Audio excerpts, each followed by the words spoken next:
राष्ट्रीय महामार्ग रस्ता क्रमांक 4 देते अपघाताला निमंत्रण। ठेकेदारांचा हलगर्जीपणा वाहन चालकांना भोवणार। खालापूर तालुक्यातील काही रस्त्यांची स्थिती खड्ड्यात रस्ता की रस्त्यात खड्डा बनली असल्याने सर्व वाहन चालकांना प्रवास करणे अवघड बनत चालले आहे। तालुक्यातील अनेक वर्ष चर्चेत असणारा मुंबई पुणे हायवे या रस्त्याची उन्हाळ्यातच मोठ्या प्रमाणात दुरवस्था झाली होती, परंतु या रस्त्याकडे संबंधित विभाग कानाडोळा करत आहेत। या रस्त्याची अवस्था अत्यंत दयनीय झाल्याने हा मार्ग अपघाताला आमंत्रण देत असल्याने या मार्गावर दिवसेंदिवस अपघाताच्या प्रमाणात वाढ होत असून वाहन चालकांसह प्रवासी वर्गात संबंधित विभागाबाबत नाराजीचा सूर उमटत आहे।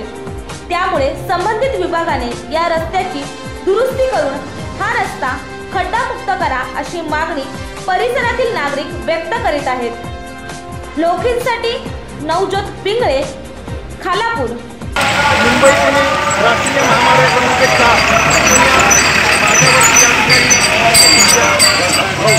या ठिकाणी राष्ट्रीय महामार्ग क्रमांक 4 वरून मुंबई पुणे प्रवास करणारे हजारो वाहने या ठिकाणी दररोज प्रवास करत असतात।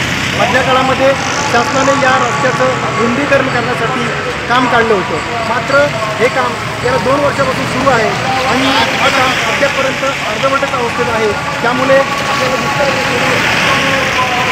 कशा पद्धतीने खड्डे भरलेले आहेत आणि कशा पद्धतीने वाहनांचा प्रवास होतो आहे, मात्र हा प्रवासांच्या जीवाशी खेळणारा असून या ठिकाणी नवीन रस्ता जो काही तात्पुरता बनवला होता त्याची अवस्था बिकट झाली असून या ठिकाणी मोठमोठे खड्डे पडलेले आहेत। वाहनांची या ठिकाणी वर्दळ नेहमीच असल्याकारणानं अनेक वेळा अपघाताला या प्रवासी वर्गाला सामोरं जावे लागत आहे। मात्र याकडे प्रशासन जाणूनपूर्वक मात्र हा जाणीवपूर्वक दुर्लक्षपणा हा प्रवाशांच्या जीवाशी खेळणारा आहे। कधी या प्रशासनाला जाग येणार असंच या ठिकाणी प्रवासी आपली प्रतिक्रिया व्यक्त करत असतात। आपण आता प्रवाशांचं काय म्हणणं आहे ते आपण त्यांच्याकडनं जाणून घेऊया। 4 चाकी वाहनं, 8 चाकी वाहनं, त्याचबरोबर दुचाकी वाहनं नेहमीच वाढतात। आपण जाणून घेऊया प्रवाशांकडून काय त्यांना त्रास होतो। हा राष्ट्रीय महामार्ग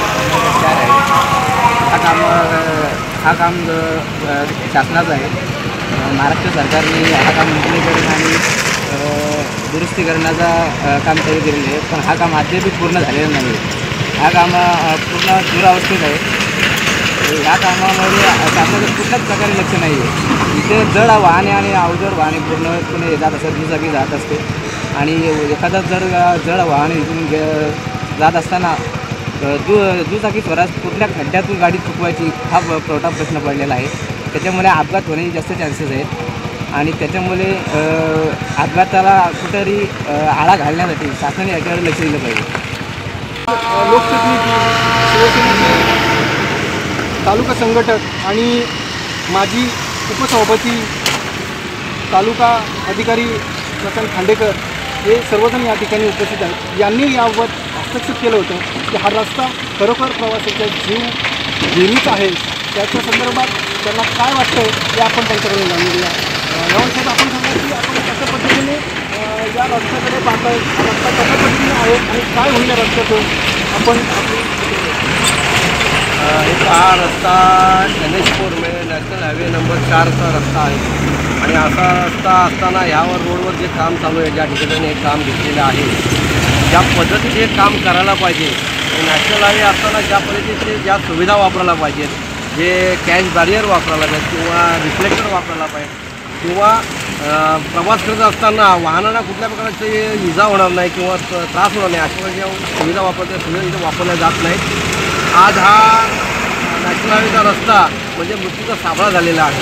ह्या इथे जे काम चालू आहे ते काम इतकं भयानक चालू आहे की त्याच्या सळ्या बाहेर आलेल्या असं असताना ही सर्व परिस्थिती पाहिली आपण आणि इतकं स्लो काम चालू आहे। नॅशनल हायवे म्हटल्यावर त्या स्पीडने काम करायला पाहिजे, ह्या ठेकेदारीच्या स्पीडने काम केलं नाही। ह्याच्यावर जी यंत्रणा आहे ती MSRDC हे देखील इथे कमी पडत आहे की कुठल्या प्रकारचा अंकुश त्याच्यावर त्यांचा नाही याचं इथं स्पष्ट होत आहे। आणि असं असताना ही जी परिस्थिती झालेली आहे की ह्या इथे कधीही कोणाचा मोठ्या प्रमाणात ॲक्सिडेंट होऊ शकतो, मृत्यूचा धोका होऊ शकतो। असं असल्यामुळे मी आणि सन्माननीय आमचे माजी उपसभापती श्यामभाई यांच्यावर काही दिवसापूर्वी आम्ही त्यांना सूचना दिल्या की इथं तुम्ही कशाप्रकारे रिफ्लेक्टर्स वापरायला पाहिजेत, रात्री प्रवास करत असताना इथं कशाप्रकारे असुविधा आहे आणि कशाप्रकारे ॲक्सिडेंट होऊ शकतात याबद्दल त्यांना संपूर्ण माहिती दिलेली आहे आणि त्यांना ह्या प्रकारे तुम्ही अशा प्रकारे सुविधा करा असं त्यांना सांगितलेलं आहे. असं असताना मला वाटतं MSRTCने देखील याच्यावर लक्ष द्यायला पाहिजे. एक ठेकेदाराला काम दिलं आहे आणि तो काम कशाप्रकारे करतो आहे, म्हणजे ग्राउंड लेवलला जे जिल्हा परिषद लेवलला जे काम होतात ती देखील चांगल्या पद्धतीची होतात आणि नॅशनल हायवेला तुम्ही काम करत असताना कुठल्या प्रकारचे तुम्ही ज्या सुरक्षेच्या व्यवस्था वापरायला पाहिजे सुरक्षेसाठी त्या वापरल्या जात नाहीत आणि त्यामध्ये वारंवार त्यांना सुचवलं जाते आणि त्यांचा कामाचा स्पीड देखील कमी आहे. त्यामुळे इथे भविष्यात एखादा मोठा धोका ॲक्सिडेंट होऊ शकतो आणि जीवितहानी होऊ शकते आणि याला सर्वस्वी हा ठेकेदार आणि MSRTC जबाबदार असेल. त्याबाबत आम्ही त्यांना त्या सूचना दिल्यात.